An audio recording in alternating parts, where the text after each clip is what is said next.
Salut, bienvenue dans Step Back, le podcast de la rédaction basket de l'équipe. Exceptionnellement, nous n'enregistrons pas un vendredi, et ce afin de surfer sur le 17e titre des Los Angeles Lakers, qui leur permet d'égaler le record de leur ennemi éternel, les Boston Celtics. LeBron James et les siens l'ont fait en battant le Heat de Miami, 4 victoires à 2. Ça veut donc dire que la saison NBA est terminée. Rideau. Et pour tout dire, ça fait surtout bizarre de dire ça, puisque d'ordinaire, la NBA reprend en octobre. Là, c'est l'inverse. On ne devrait pas assister au début de la prochaine saison régulière avant, semble-t-il, le mois de janvier. Alors, d'ici là, que penser de cette seconde moitié de saison version Covid ? Est-ce que la bulle a été un cocon ou plutôt une prison ? Est-ce que les Lakers sont des champions logiques ou au minimum de beaux champions ? Pour répondre à ces questions, j'ai avec moi aujourd'hui Arnaud Lecomte. Bonjour Arnaud. Salut. Amaury Perdriau. Bonjour Amaury. Bonjour tout le monde. Et live from New York, Maxime Mallet. Salut Max. Salut. Allez, début du game.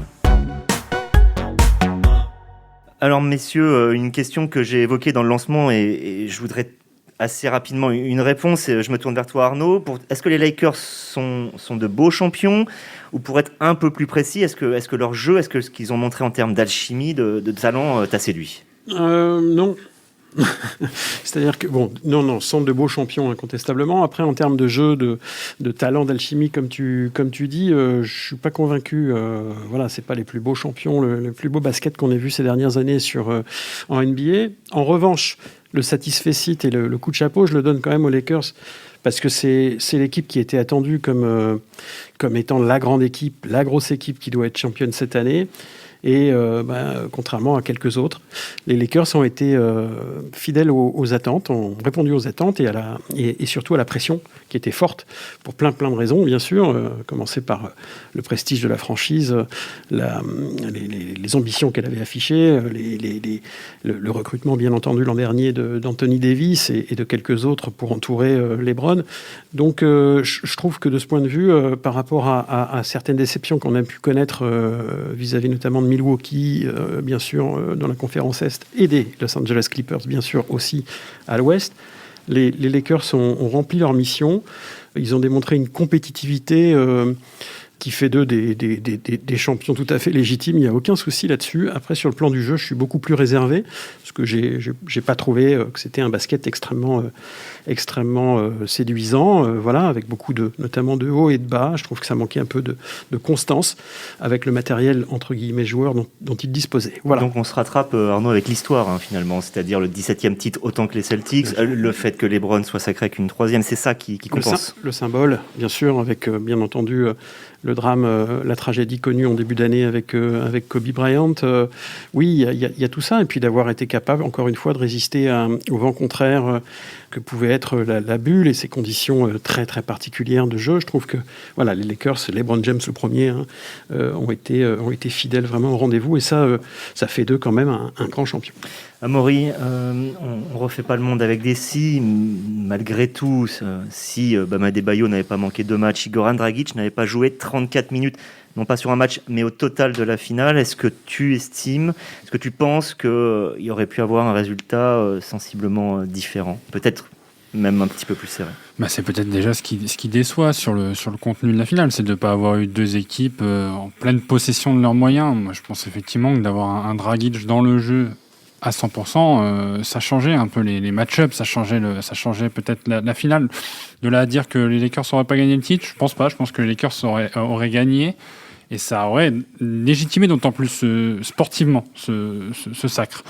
Après, voilà, on a eu une finale intéressante. Je pense qu'à 3-1, personnellement, j'étais assez inquiet. Je me suis dit, si ça finit en 4-1, on va arriver à dire que les Lakers ne sont pas des champions sportifs. En tout cas, sur le terrain, qu'il n'y aura pas eu de finale. À 4-2, j'ai le sentiment qu'il y a eu une finale. Donc voilà, ça a été une fin, je pense, plutôt réussie pour une saison bizarre. Max, c'est vrai que ce 4-2 est presque dans la défaite assez favorable au Heat, puisque on pouvait imaginer que dès le premier match, c'était la fin avec les blessures et qu'on allait tourner en sweep assez rapidement. Leur résistance leur fait honneur. Oui, c'est sûr. Surtout à Jimmy Butler, qui est sorti malgré la défaite, grandi de cette finale, et je pense avec une image et une aura qui qui ont beaucoup augmenté pendant ces playoffs et cette finale. Donc oui, ça. Après, je me demande si ça aurait pas été presque mieux que ça se termine quand même en 5 matchs sur shoot gagnant de Danny Green ou si Markieff Morris avait vu que LeBron était démarqué tout seul dans le coin, il restait encore 2 petites secondes. Voilà, si ça s'était terminé là-dessus, on aurait terminé sur un vrai point d'exclamation, comme on dit, plutôt que ce match plié en 20-25 minutes lors du match 6. Max, LeBron a été élu MVP de la finale. Il est désormais seul deuxième du classement de ceux qui ont été MVP de la finale. Il déborde quand même, il dépasse Kareem Abdul-Jabbar, Shaquille O'Neal, Tim Duncan, qui sont quand même des légendes de ce jeu. Il n'y a plus que Michael Jordan et son intouchable 6/6 qui est devant lui. T'en penses quoi? Est-ce qu'il est un MVP incontestable? Est-ce qu'Anthony Davis aurait pu le mériter aussi? Est-ce qu'il est plus globalement le MVP des playoffs? Tu as parlé de Butler avant, qui pourrait probablement le concurrencer pour ce statut. Ouais, aussi, je pense qu'il est quand même il serait le MVP des playoffs quand on voit la façon dont il a terminé la série contre Denver. C'est le meilleur joueur dans les moments les plus importants. Ça a été lui, même si Davis, il a planté notamment ce tir au buzzer contre Denver aussi. Mais voilà, dans les moments où il faut régler les choses, il faut terminer les séries, etc. LeBron James est toujours là, donc je pense qu'il aurait été MVP des playoffs. Je pense qu'il mérite totalement, et il l'a eu à l'unanimité. Alors il y a que 11 votants, c'est plus limité que le panel est plus limité que pour les awards de la saison, mais il a quand même eu ce trophée de MVP de la finale à l'unanimité. Donc la question ne se posait pas trop là-dessus. Pour LeBron, c'est une revanche après ne pas avoir terminé deuxième du MVP de la saison où il était assez énervé, et voilà, donc il a le MVP de la finale. Peut-être que si ça devenait un MVP des playoffs, ça aurait un peu plus de poids dans la saison, et ça lui permettrait de dire qu'il a fini bien mieux que Giannis Antetokounmpo, qui a eu le MVP de la saison régulière. Mais bon, il a le titre à la fin, donc le titre de MVP, il est deuxième, comme tu dis, au classement historique. Donc il peut largement se satisfaire de ce titre-là. Et pour moi, la question plus globale, c'est finalement l'intérêt des awards de fin de saison. Est-ce que finalement, on n'aurait pas intérêt à rassembler un peu tout ça dans les playoffs, finalement, qu'il n'y ait pas de MVP de la saison régulière, mais que le MVP des playoffs soit le MVP de la saison complète? La question se pose. D'ailleurs, Max, encore une question quand même. Est-ce que les audiences sont un peu remontées attirées par l'odeur du sacre à la fin? On sait que la finale était assez peu suivie. C'est quand même pas n'importe quoi. Est-ce que ce titre a fait les gros titres finalement? Non, en termes d'audience, ça a été catastrophique. Le match de dimanche a été un des moins suivis de l'histoire en finale. Tout simplement parce que le dimanche soir, vous avez le Sunday Night Football avec la NFL, qui est un monstre d'audience aux États-Unis, qui a fait 2 fois plus d'audience que la finale NBA, qui est pas aidé par le scénario du match en plus. Voilà, ça a été plié, comme on le disait, en 25 minutes. Donc les gens ont rapidement basculé sur le foot, ceux qui ont un intérêt pour le foot US, ceux qui ont un intérêt pour plusieurs sports. Voilà, après voir des joueurs soulever un trophée dans une petite salle toute vide, je pense pas que c'est ce qui a pu attirer les gens. Ça aurait été sans doute différent si ça avait été par exemple au Staples Center. Mais non, les audiences sont très mauvaises, mais elles sont très mauvaises pour tous les sports. Voilà, il y a un mouvement du côté des commentateurs conservateurs, voire très conservateurs, avec un go woke, go broke, qui veut dire go woke, c'est quand on est éveillé aux causes sociales, etc., que la NBA a beaucoup défendu, et qui affirme que c'est parce que la NBA a pris trop de positions sociales, politiques, selon eux, que les audiences sont en baisse. Mais c'est le cas pour vraiment tous les sports. Même l'IndyCar, les 500 miles d'Indianapolis ont fait leur pire audience de leur histoire. Même les grandes courses hippiques de l'année ont fait les pires audiences de leur histoire. Et on peut pas accuser les chevaux d'avoir spécialement manifesté pour Black Lives Matter ou des choses comme ça. Arnaud, t'en as pensé quoi, toi, pour élargir un petit peu la perspective, t'en as pensé quoi de la bulle? Est-ce que t'aurais préféré qu'on attende que les spectateurs puissent retourner dans la salle pour qu'on ait notre monde sportif habituel, ou tu t'es satisfait de ça? On a pris ce qu'on avait, parce que si on doit attendre que les spectateurs soient de nouveau autorisés à entrer dans les salles, ou en tout cas de tenir des matchs de professionnels avec du public, je pense qu'on peut encore attendre un moment, j'en ai peur, vu la tendance actuelle.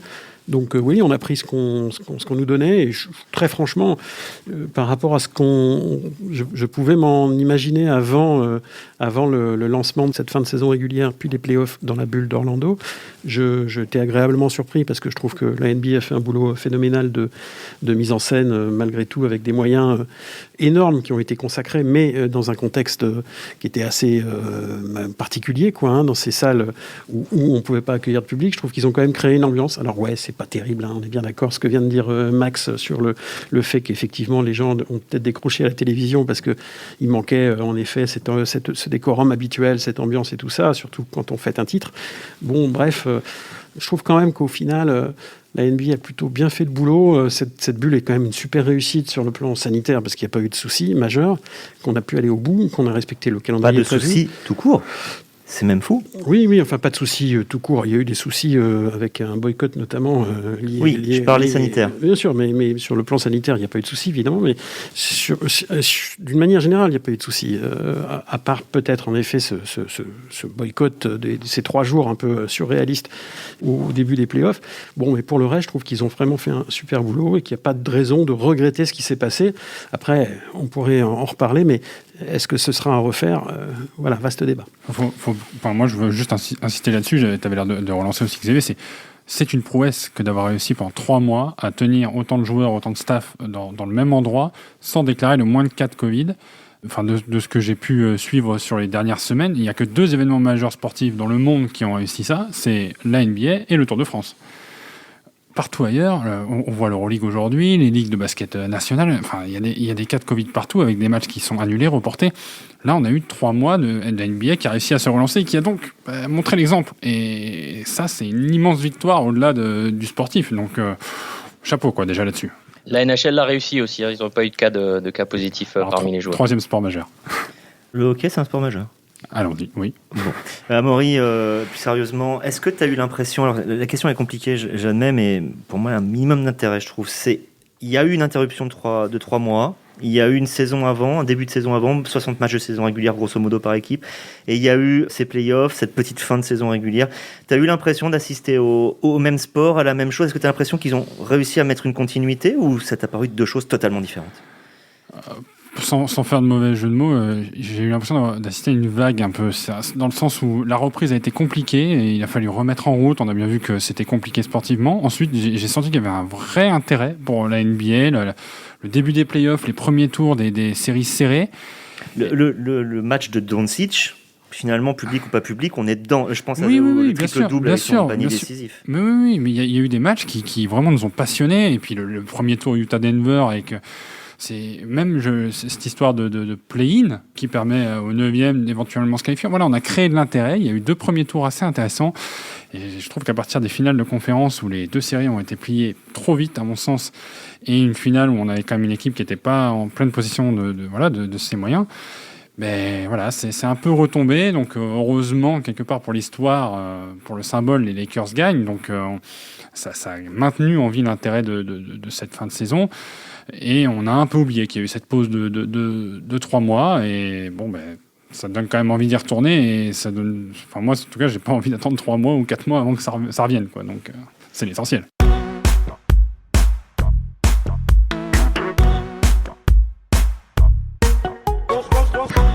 Puisque c'est une émission bilan, j'aimerais bien revenir avec vous sur ce qui a pu chacun vous plaire ou vous marquer de cette saison, pris dans l'acception la plus large, c'est-à-dire celle qui a commencé il y a plus d'1 an, fin octobre, de seconde moitié d'octobre 2019.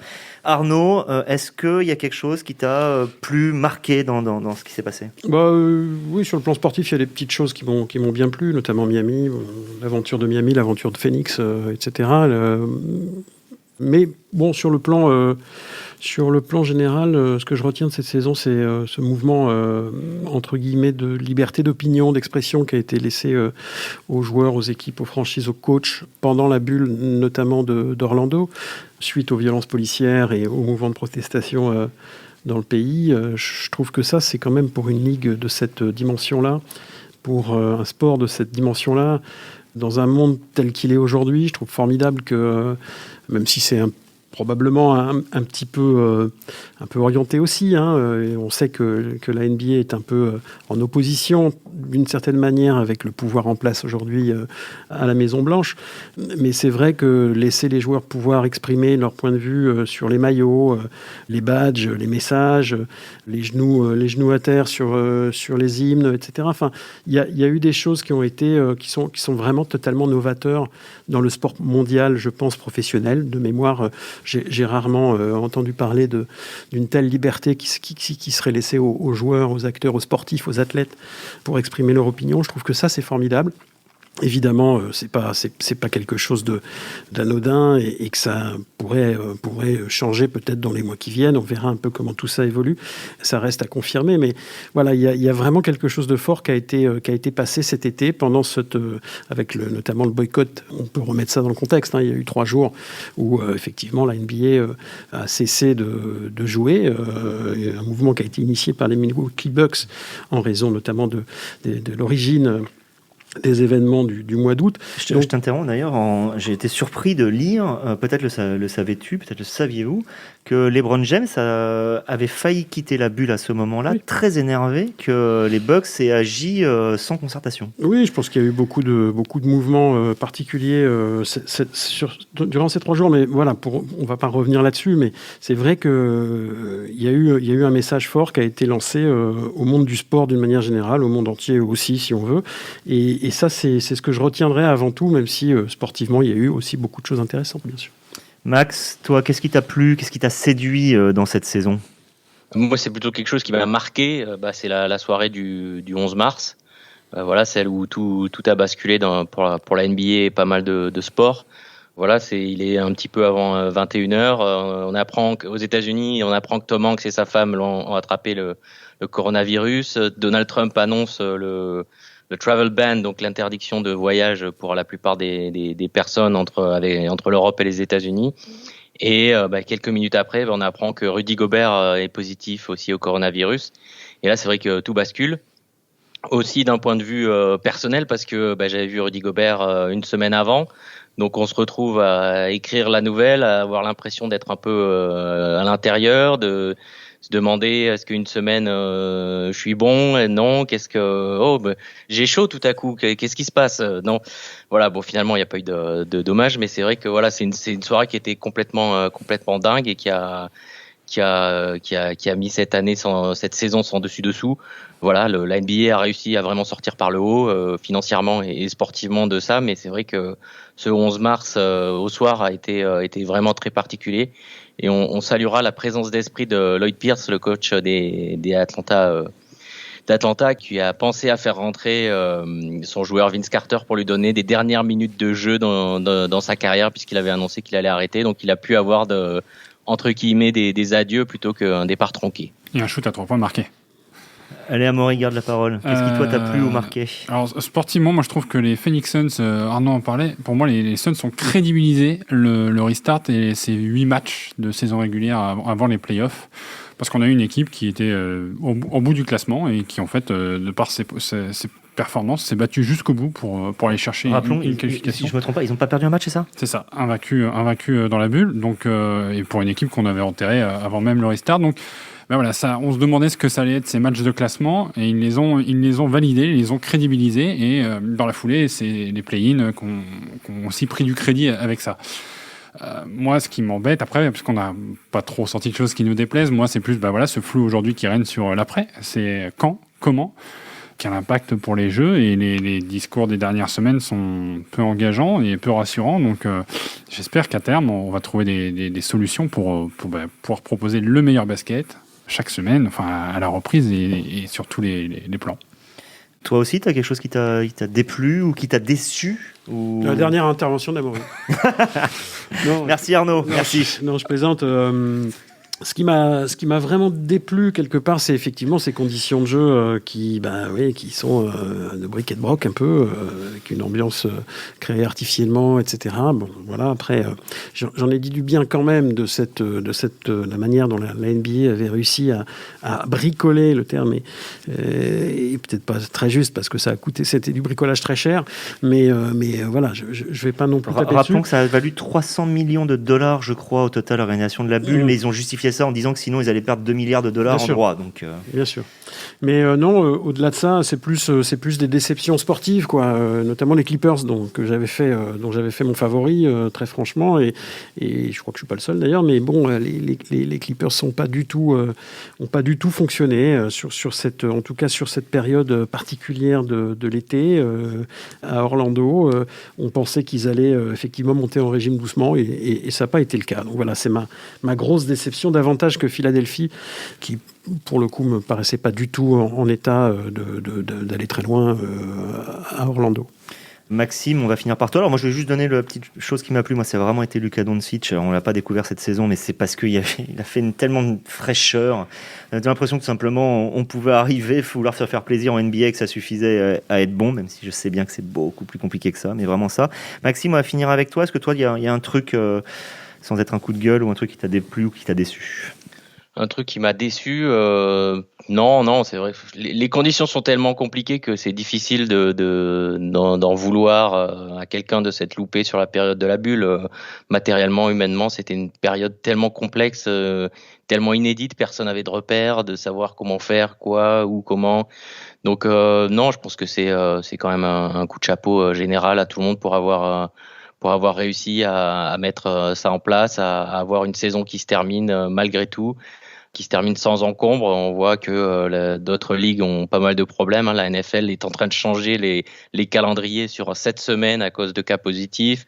Voilà, donc c'est plutôt difficile de se dire déçu, même si le spectacle n'a pas forcément été au top du top du top, de se dire déçu. On a eu quelque chose, et franchement, si on nous avait posé la question entre mars et mai, on n'aurait pas pu garantir qu'on aurait quelque chose à se mettre sous la dent d'ici la fin de l'année. Moi, je suis assez d'accord avec ce discours assez relativiste et positif. Merci Max, merci Arnaud, merci Amaury, et puis à bientôt. On se retrouvera assez vite, puisqu'il y aura aussi une émission perspective qu'attendre de 2021. Donc à très bientôt sur l'équipe.